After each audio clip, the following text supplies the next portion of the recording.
बाराबंकी से ओवैसी को कार्यकर्ताओं से मुलाकात की अनुमति मिल गई है।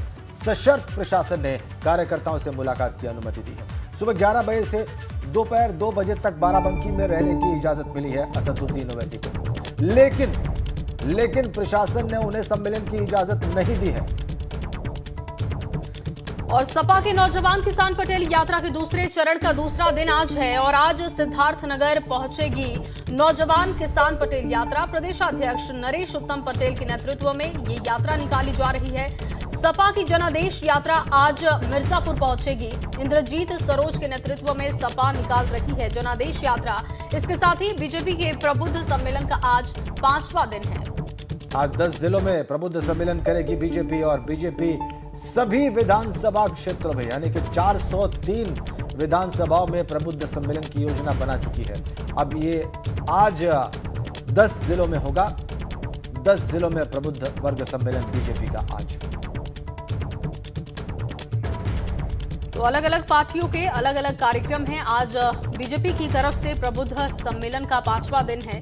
आज 10 जिलों में प्रबुद्ध वर्ग सम्मेलन होगा। इसके साथ ही आपको बता दें कि बीजेपी सभी विधानसभाओं में प्रबुद्ध वर्ग सम्मेलन कर रही है। इसके साथ ही सपा की हम बात करें तो नौजवान किसान पटेल यात्रा सपा की तरफ से चलाई जा रही है। अलग अलग सियासी दलों के कार्यक्रम है। ओवैसी भी आज बाराबंकी दौरे पर रहेंगे। ये 3 तस्वीरें आप देख पा रहे हैं। कार्यकर्ताओं से मुलाकात की अनुमति मिली है, लेकिन अभी सम्मेलन करने की अनुमति नहीं है। इसके साथ ही सपा के नौजवान किसान पटेल यात्रा जो कि सिद्धार्थनगर यात्रा पहुंचेगी, वहां पर भी कार्यक्रम रखा गया है। सभी विधानसभाओं में बीजेपी का प्रबुद्ध वर्ग सम्मेलन किया जा रहा है। सीधा लखनऊ चलते हैं और इन तमाम गतिविधियों पर, राजनीतिक गतिविधियों पर, राजनीतिक दलों के कार्यक्रमों पर और विस्तार से बातचीत करते हैं। शैलेश अरोड़ा इस वक्त हमारे साथ जुड़ गए हैं लखनऊ से। शैलेश, आप लगातार हम पिछले कुछ दिनों से देख रहे हैं कि कैसे पॉलिटिकल एक्टिविटीज बढ़ी हुई हैं प्रदेश में। हर राजनीतिक दल अपना जो उसका जो कोर वोटर है, जो उसके लिए लॉयल वोटर है या जो समुदाय उसके लिए वोट करते रहे या जहां पर संभावना है उनको साधने में लगा हुआ है और सम्मेलन कर रहा है, यात्राएं निकाल रहा है, रैलियां कर रहा है। छोटे छोटे टुकड़ों में लगातार चुनाव की तैयारियां आगे बढ़ रही हैं। आज जो चीजें होने वाली हैं इस बारे में आपके पास सबसे ताजा अपडेट क्या है?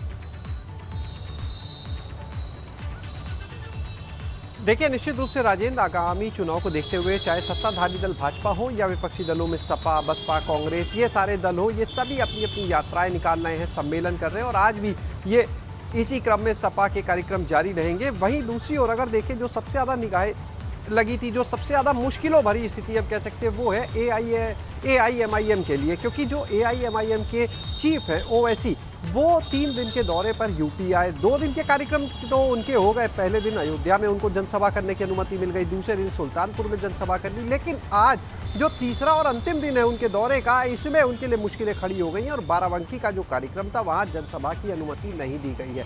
पहले तो उनके कार्यक्रम को ही अनुमति नहीं दी जा रही थी, लेकिन बाद में जिला प्रशासन ने ये अनुमति इस शर्त के साथ दी है कि एक घर में, एक पार्टी के पदाधिकारी के घर में वो अपने कार्यकर्ताओं से मुलाकात कर सकते हैं, उनके साथ चाय नाश्ता कर सकते हैं। लेकिन सिर्फ 3 घंटे के लिए उनको बाराबंकी में इसके लिए अनुमति दी गई, यानी सुबह 11 से दोपहर 2 बजे तक ओवैसी जो है वो पार्टी पदाधिकारी के घर पर ही अपने जो उनके लोग हैं जिनसे वो मिलना चाहते हैं उनसे मिल सकते हैं, उनसे चाय नाश्ते पर बात कर सकते हैं। सिर्फ ये अनुमति, यानी कोई जनसभा नहीं कर पाएंगे ओवैसी।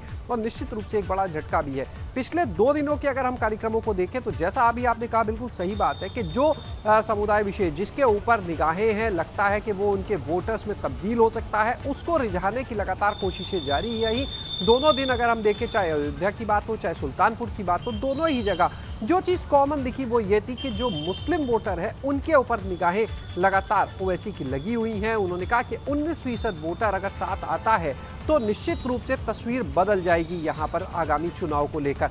और लगातार वो इन वोटर से एक ही अपील कर रहे हैं कि जो मुस्लिम वोटर है उसने पहले भाजपा का कभी सपा का साथ दिया, कभी बसपा का साथ दिया, कभी कांग्रेस का साथ दिया, सभी दलों के साथ गए, उनकी सरकारें भी बनाई, लेकिन जब उनकी सरकारें बनी उसके बाद इनको बदले में क्या मिला, उनको क्या लीडरशिप मिली? आज बीजेपी की तरफ से भी प्रबुद्ध वर्ग सम्मेलन है और अलग अलग जगहों पर ये सम्मेलन हो रहा है, लगातार हम देख पा रहे हैं। इसके साथ ही सपा की नौजवान किसान पटेल यात्रा भी आज सिद्धार्थनगर में होगी, उसको लेकर भी जरा ब्रीफ कीजिएगा। देखिए, जो प्रबुद्ध वर्ग के सम्मेलन है और यात्राएं, इन पर हम अगर देखें तो देखिए शुरुआत जो की थी एक तरह से कह सकते हो बसपा ने की थी अपने प्रबुद्ध वर्ग सम्मेलन की। तो हालांकि उसका जो केंद्र बिंदु था वो था ब्राह्मण वोट बैंक। इसके बाद बसपा के बाद अगर हम देखें तो भाजपा सपा भी मैदान में आए, उन्होंने अपने सम्मेलनों की शुरुआत की। जो सपा का सम्मेलन था, सपा की तमाम यात्राएं खुद की भी चल रही है और इसके अलावा जो सहयोगी दल थी उनकी भी चली। लेकिन सपा का जो अगर बात करें जो ब्राह्मणों को लेकर फोकस सम्मेलन था वो सक्सेसफुल उतना नहीं नजर आता है। इसके अलावा पिछड़े वर्ग को लेकर हुआ, युवाओं को लेकर, किसानों को लेकर लगातार उनके कार्यक्रम जारी है। वहीं अगर बात करें भाजपा की तो देखिए भाजपा ने जो अपना प्रबुद्ध वर्ग का सम्मेलन शुरू किया, इसकी देखिए जिस दिन पहले दिन शुरुआत हुई थी 18 महानगरों से हुई थी और 5 तारीख को, और उसके बाद अब 6 तारीख से लगातार ये सम्मेलन पूरे प्रदेश भर में जारी है, जिसपे पार्टी के जो नेता हैं, जो पदाधिकारी हैं, वो जगह जगह इन सम्मेलनों में प्रबुद्ध वर्ग को रिझाने की कोशिशों में लगे हुए हैं और इसी क्रम में आज भी ये सम्मेलन जारी रहेगा। जहां तक अगर हम बात करते हैं भाजपा की ओवरऑल चीजों को लेकर, आज के पूरे दिन की हलचल को लेकर, तो देखिए एक तरफ भाजपा सम्मेलन कर रही है, दूसरी तरफ 11 तारीख से उनका एक और जो बड़ा सम्मेलन होना है, जो पार्टी के पन्ना प्रमुख है उनका जो सम्मेलन होना है, जिसको विजय अभियान भी कहा जा रहा है, तो निश्चित रूप से उसकी तैयारियों को लेकर भी लखनऊ में एक बैठक हो रही है। शैलेश, क्योंकि 6 महीने का वक्त बचा हुआ है और ऐसे में बहुत जरूरी है सभी पार्टियों के लिए कि वो जितना वोट बैंक अपना तैयार कर पाए।